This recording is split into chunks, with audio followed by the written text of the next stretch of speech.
La mare est une étendue d'eau de petite surface et de faible profondeur alimentée par les eaux pluviales ou la nappe phréatique. Naturelle ou artificielle, elle contribue à l'équilibre et à la diversité écologique des milieux. Porté par le CAUE et ses partenaires, Omar Citoyen est un programme d'action visant à sensibiliser, protéger et valoriser les mares de l'archipel guadeloupéen.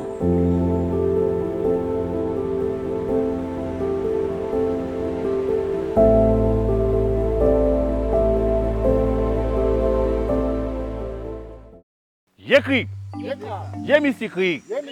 En cas de raconter les autres, l'histoire à Pierre, Jean-Pierre et Gripierre, petit garçon à Dada. Dada, c'est ton grand madame, on met à Maniokama.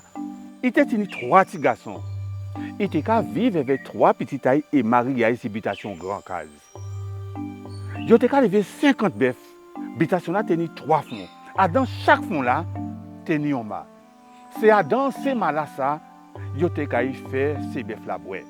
Les maris est mort, Dada ba chaque ces petits garçons là, on morceau de terre et 15 bœufs pour yo nourrir.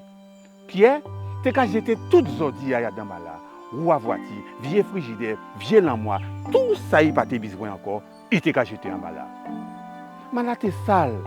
Jean-Pierre quant à lui, vend toute bœuf et il bouche mala et vers tifeter pour y faire un garage à voiture. Mala prend plan. L'autre fois là, Gripierre gardait toute béfaille. Il était qu'à propre maille, prendre soin à maille, planter fleurs l'entour à maille. Qui fait, on loti bête, t'es qu'à vine en mala. Et l'entour mala, papillon, coccinelle, zing-zing, golomine, escargot, sensi. Mala t'es belle. On joue, en gros la pluie tombée en pays là.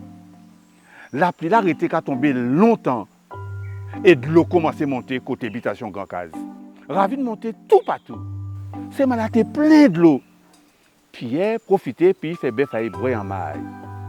Lendemain, Pierre trouvait 2 ou 3 bœufs raides morts, poisonnés, pas d'avoir de l'eau à mal pas bon. 15 jours après, on d'autres mauvais temps rouvine, frappé et de l'eau montait plus plus. Ma Pierre débordait tout partout. Et de l'eau chaillée en l'obitin. Jean-Pierre pète tout ça était tenu, voiture, outils et tout ça qui était tenu en garage là. Parole là qu'a dit, à part les ou faim pour mettre manger c'est difficile.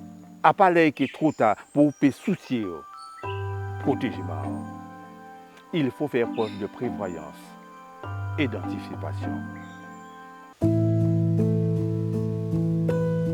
La mise en place de l'alimentation en eau potable dans les foyers guadeloupéens et également la mise en place de l'irrigation agricole ont conduit progressivement à l'abandon des mares qui constituaient autrefois des objets centraux de la vie de ces foyers, puisque c'était l'endroit où on puisait l'eau pour les besoins quotidiens et également des endroits où on rencontrait les amis, etc. Et ce désintérêt progressif a conduit à l'abandon des mares, l'oubli, on va dire, de toute la culture concernant l'entretien de ces mares et également la connaissance approfondie qu'il y avait à l'époque de ces écosystèmes. Cet ensemble de faits fait qu'aujourd'hui, les différentes fonctions de ces écosystèmes sont plus ou moins méconnues et ces mares sont non entretenues ou alors mal entretenues. Donc on va assister progressivement au comblement de certaines de ces mares, puisque c'est la vocation naturelle des mares de subir le comblement. On a aussi parfois un comblement volontaire, puisqu'on n'a plus besoin de ces espaces, alors on va les combler par exemple pour la construction. D'autres fois, l'entretien est mal réalisé et la couche d'argile qui assure l'étanchéité de la mare va être pincée lors de l'entretien. Donc la mare ne va plus être en capacité de garder l'eau. Et donc finalement, on se retrouve avec des espaces qui sont censés servir à stocker de l'eau pour éviter les inondations et qui ne peuvent plus remplir cette fonction primaire de stockage de l'eau. La fonction de stockage n'étant pas remplie, on n'a pas non plus la fonction de restitution de l'eau lors des périodes de sécheresse ou alors la fonction de stockage de l'eau pour l'abreuvement des animaux. On va observer également d'autres dysfonctionnements puisque dans les mares, on va retrouver tout un panel de faune et de flore. On va retrouver des insectes, les libellules, on va retrouver des molules, des batraciens et également des oiseaux qui vont se servir de ces espaces comme point de halte ou alors qui vont vivre dans ces espaces ou alors qui vont se servir de ces espaces pour la reproduction. Eh bien, les mares étant on va dire en dysfonctionnement, ne vont plus pouvoir remplir cette fonction.